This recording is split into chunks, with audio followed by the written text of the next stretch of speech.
Don't fight in the north or the south. Fight every battle, everywhere. Always. In your mind.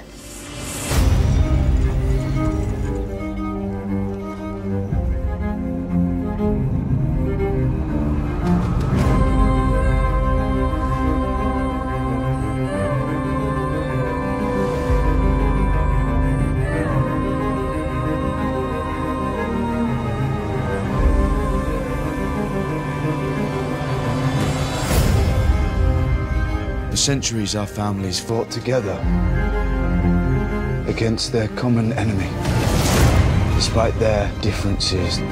Together. We need to do the same if we're going to survive, because the enemy is real.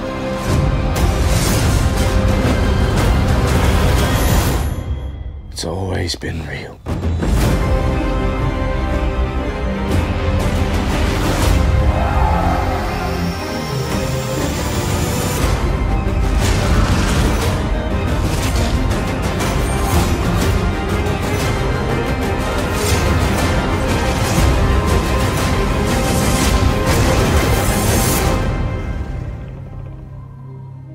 When the snows fall and the white winds blow, the lone wolf dies, but the pack survives.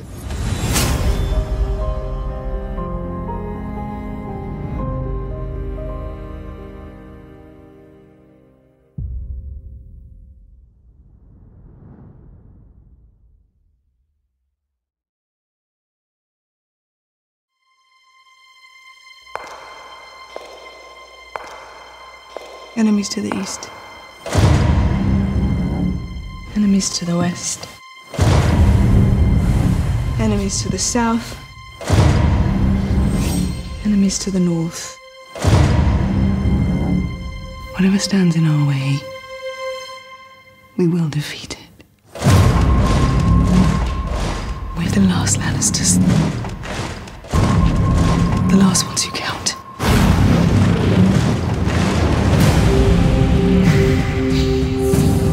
I was born to rule the Seven Kingdoms. And I will.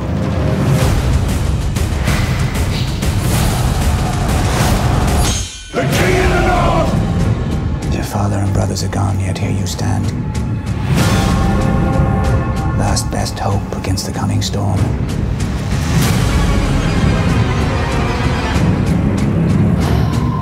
If we don't put aside our enmities and band together, we will die.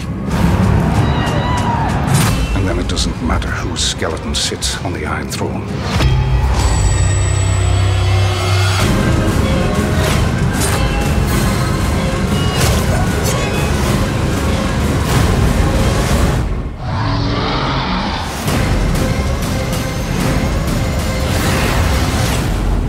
The Great War is here.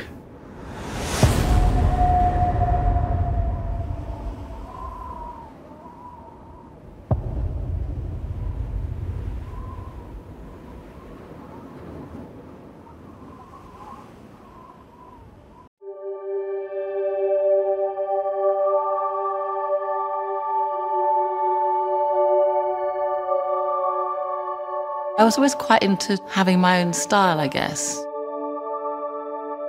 I didn't actually particularly like sewing, but I liked what you could do with it.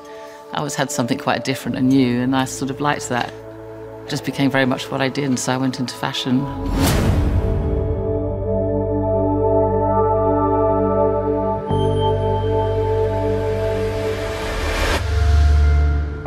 When I was 15, I used to go and buy fabric in the daytime with my pocket money and then make something in the afternoon and then wear it out in the evening. I was always really observant about how people looked, what they wore, how they expressed themselves. Hence, I became a new romantic. There was Steve Strange and Boy George and Spandau Ballet. We were the Blitz kids. It was quite influential at the time, and we all went on to do something quite creative with their lives. It was a great time to be a fashion student. I just slowly became aware through costume houses there was the whole side of design that I didn't really know about. I did realise I love the narrative. I like the fact that you use costumes to tell a story and to create character. And the more I did it, the more I realised that's something that I really, really enjoyed. You know the story, you know what they're doing, you know what their relationships are. You need to show that somehow in cloth. In a period piece, you can look at references. What did they wear in Holland in Blood? You know, you have the evidence, and then you can play within that. Game of Thrones is much harder in a way because you have to make it up. I just look all the time, even if I'm not working on something. I'll make scrapbooks. When I see an image, I'll just stick it in like a Cersei file or whatever, and I'll just keep putting things in. It just might be a texture. So when it comes around to starting a game, I'll have a little sort of file of ideas which just might influence the way it goes. And it often happens, I go, God, I forgot about that. That would be quite an interesting way. But also what you've done before sort of informs you where you need to go.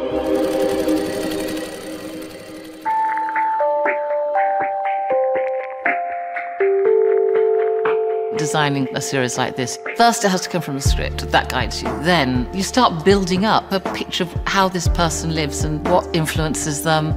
As if they're on the coast, they can trade and they can buy and they can become much more flamboyant. There's competition because there's more than one armourer or more than one dressmaker. It's Winterfell. What do people do in the evenings? Well, they probably embroider. You have to balance that with the other characters around them and consider the set, colours, and it just evolves. I enjoyed doing the four women very much. Arya and Dany and Sansa and Cersei, because they've just really become very strong. I like the initial designing and planning and coming up with the sort of ideas for the characters, working as a team to make that happen. When you finish a film or a TV series or something, that's it, that's your body of work. You feel like you've really contributed something.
It's an ever-evolving creative journey.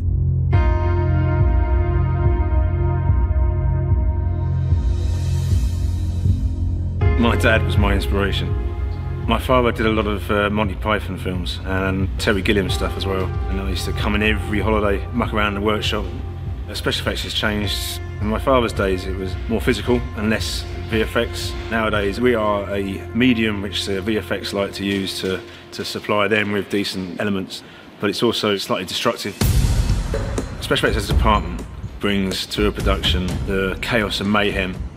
If you get given a task and they tell you the end image they want to see, it's our job to work out how we get there. If you want to put an environment where you've got actors in a room and the room is supposed to explode, we achieve that in camera, safely and effectively. You know how it's going to look in your head, but you also love the fact that it goes crazily, you know, this way and that way. It's a technically challenging thing to do and to make it look good at the same time. We handle gas, we handle water, we handle wind, we handle smoke, we handle pyrotechnics, we handle engineering, blood, snot, You know, everything. Everything you can possibly imagine is our trade. It's massive. I would consider special effects as an art form. It certainly is something I can not do without, for many reasons. I love it. I absolutely love it.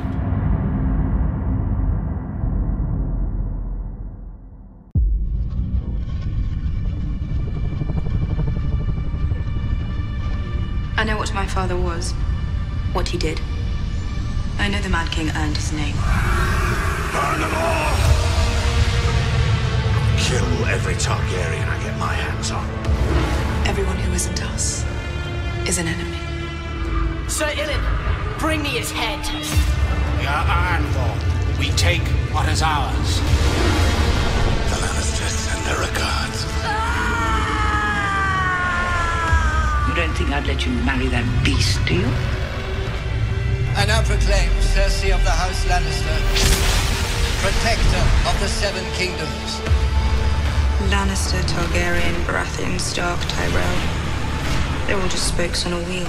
This one's on top, then that one's on top, and on it spins, crushing those on the ground.